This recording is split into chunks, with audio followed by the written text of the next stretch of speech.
This video is sponsored by Professional Photographers of America. Join a community of over 34,000 photographers and find equipment insurance, education, and business tools made specifically for photographers. In this video, I'm going to show you 10 important settings that you need to know for your Fujifilm X-T5. If you plan to use vintage lenses or third-party lenses without autofocus or electronic contacts on the rear of the lens mount, your X-T5 won't actually have any confirmation that there's a lens mounted to the camera, and it won't allow you to shoot a photo. So in order to bypass this, that's where shoot without lens comes into play. To turn on shoot without lens, you're going to go menu OK, and then you're going to scroll down to the wrench icon right here, and then you're going to go to button dial setting, and then you're going to scroll down. And then you're going to go to shoot without lens and you're going to turn this on. And when you have this on, it will allow you to release the shutter when you have the lens off of the camera, or when you have a lens that doesn't have electronic contacts that the camera can recognize. Basically, this function allows you to release the shutter without an SD card inside your camera. Essentially, you kind of run the risk of doing an entire shoot and not saving any of your photos. So this is something that I like to turn off. So to turn off shoot without card, you're going to go press menu OK, and then you're going to navigate to the wrench, and then go to button dial setting, and it's going to be right below shoot without lens, and it's going to shoot without card, and you're going to want to turn this off. And with this off, anytime you don't have an SD card in the camera and you try to half press the shutter, it's going to bug you to insert one before you start shooting. So I think this is always a good thing to have set. A common issue that I've observed for those new to Fujifilm or just new to mirrorless cameras in general is that they want to use an external flash and they mount it onto their camera like so, and then they're starting to shoot in some type of dark scenario. When you look through the viewfinder or the LCD, everything is dark. Like, you can't really see what the heck is going on. So in order to fix this, you actually need to know how to turn off preview exposure in manual mode. So in order to do this, you're going to press menu OK, and then you're going to navigate to the wrench, and then you're going to go to screen setup, and then you're going to go scroll down to preview exposure, white balance in manual mode. So you're going to have a few different options. You're going to have preview exposure and white balance, preview white balance only, or in this case we want to turn it off because we're going to have a flash and you can't preview flash in real time, so you want to turn that off. And now you can see that you can actually see the subject nice and bright, and then when it's turned on you can't really see it, and we have it turned off. Now we can see it again, and now we can take our flash photo.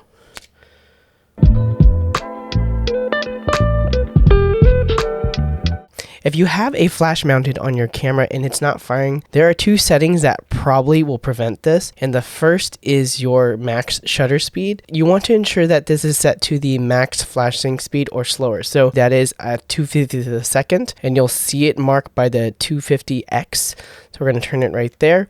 That's going to be the max flash sync speed, or you want to bring it anything slower than that. So the second thing that will prevent you from taking a flash photo, in this case right here, it's not going to fire because if you see at the top left, there's this like no flash icon. So the next thing that you want to change is your shutter type. So I usually go into menu OK, and then you're going to go to the camera icon, which is the shooting setting, and you're going to scroll down to shutter type. And a lot of people who use mirrorless cameras like to set it to electronic shutter because it's less disturbing to the scene. But when you're using flash, it always has to be in mechanical shutter. So we're going to set that to mechanical shutter, and now we're going to try to take our flash photo. There you go. One of the most common situations I've seen Fujifilm users struggle with is when you're trying to film video and you can't control any of the top dial exposure settings or the aperture ring. Like, you move it around and nothing changes and it seems like your camera is broken. If you find yourself in this specific situation, you probably accidentally enabled movie optimized control mode. So in order to turn that off, we're going to go press menu OK, and then you're going to go to the movie setting, then scroll all the way down to movie optimized control and press off. And that is going to regain your control of the aperture ring, the shutter speed dial, and the ISO dial. So the reason for this optimized control mode is actually so that it will hinder the user from using the tactile controls because they make a lot of noise to the internal mic of the camera. So when you're filming on set, they want you to kind of use just the command dials or the touchscreen. But a lot of times it confuses Fujifilm users when they're trying to record video.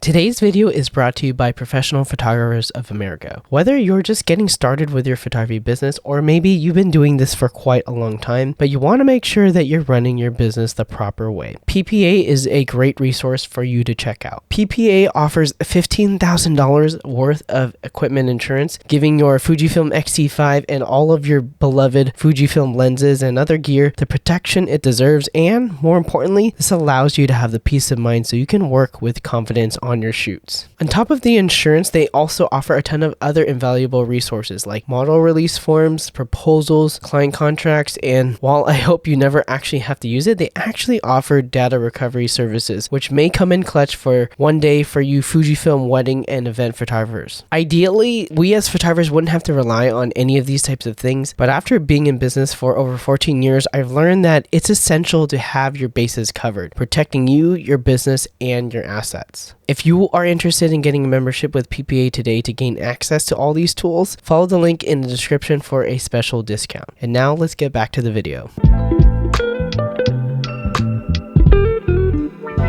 If you are upgrading from the Fujifilm X-T2 or the X-T3, or you just didn't have a camera that didn't have IBIS or in-body image stabilization before, you're going to need to know how to turn off IBIS. So in order to change this, you go to menu OK, and then you're going to go to the camera icon, and then you're going to scroll down to IS mode, and then we have a few choices here. We have continuous, which is going to be having the stabilization on the entire time, and then shooting only, which is going to only be when you're half pressing and shooting, and then you're going to have it off. In this case, we're going to turn it off right now. While you're going to want to leave IBIS on most of the time, there are some specific cases when you need to turn it off, like when you're shooting on a tripod or having kind of like a locked off stabilized shot. When you have IBIS on and you're on a tripod, the IBIS may actually introduce like small vibrations that actually counteract the stability and the sharpness of your image, causing it to be a little bit softer. Also, if you're in a pinch when you're running super low on battery, turning off IBIS will actually help you conserve battery life in those emergencies.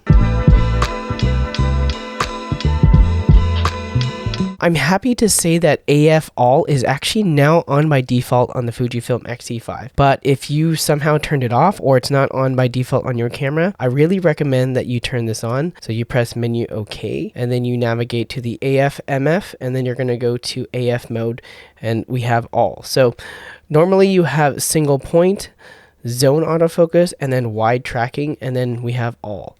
So the way that all works is basically when you start selecting it, if you scroll with the rear command dial and just make everything larger to the right, you're going to have single point, and then it's going to move to zone, and then you're going to have the different size zones. And then we're going to go to wide tracking. And then if you scroll one more time, it's going to just go back to the small one. This lets you save a function button for some other type of function instead of having it to be mapped to the AF mode function. On Fujifilm cameras, it's really important to know how to customize your function buttons. So the normal way that you can do this, you go to menu OK, and you go to the wrench icon, and then you go over to button dial settings, and you can go to function FN setting, and then you could go in and change all the different buttons to the function that you want it to. But a better way to do this, I think, is when you're playing with the camera, is to set everything up how you like, and then when you hold the button display back on the back, it actually will open up the function button kind of menu again. And the cool way about doing this is you can use the camera in normal operation out in the shoot, or just day to day, and then when you want to change something, or you feel like I don't really like this function here, hold display back and then change it up, and then keep going on. And then I find that after 1 to 2 weeks of using any new Fujifilm camera using this methodology, I have the camera pretty much dialed in after those 2 weeks to how I personally use the camera. So hopefully you get a lot of use out of this trick. Whenever you insert a new SD card into your camera, you want to be sure you format your SD card in the camera and not in your computer or any other type of device. This ensures that you have the best data integrity and that it just works and saves correctly for any files coming out of the camera onto the SD card. So the slow way to do this, press menu OK, and then going to the wrench and going to user setting and format, and then you could do it this way, and you can choose the different slots that are populated and formatted. Better way to do this is using the shortcut where you hold the trash can icon and then you also hold the rear command dial, and that is going to allow you to pull it up very, very quickly. So that's how you do it right there. Whenever you're trying to format your card really fast without having to dive down into the menus, this is a really cool kind of button shortcut to memorize, and it will save your time so much down the road.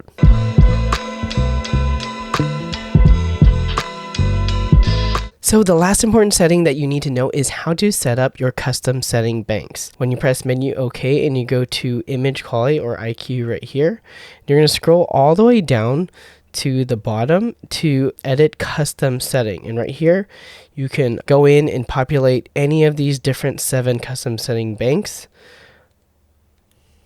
And you're going to go to edit and check. And then from here, you can set up your image quality settings to be specific to a scenario. Or what I like to do is actually program to be JPEG film simulation recipes. On every camera that I own, I set up my personal portrait film simulation recipe as C1. And call me biased, but I think this is probably the best film simulation recipe that I've ever used because it's very versatile in different lighting conditions, on different skin tones, pretty much any type of genre. So if you'd like to see my film simulation recipe and program it into your Fujifilm X-T5, check out this video right here.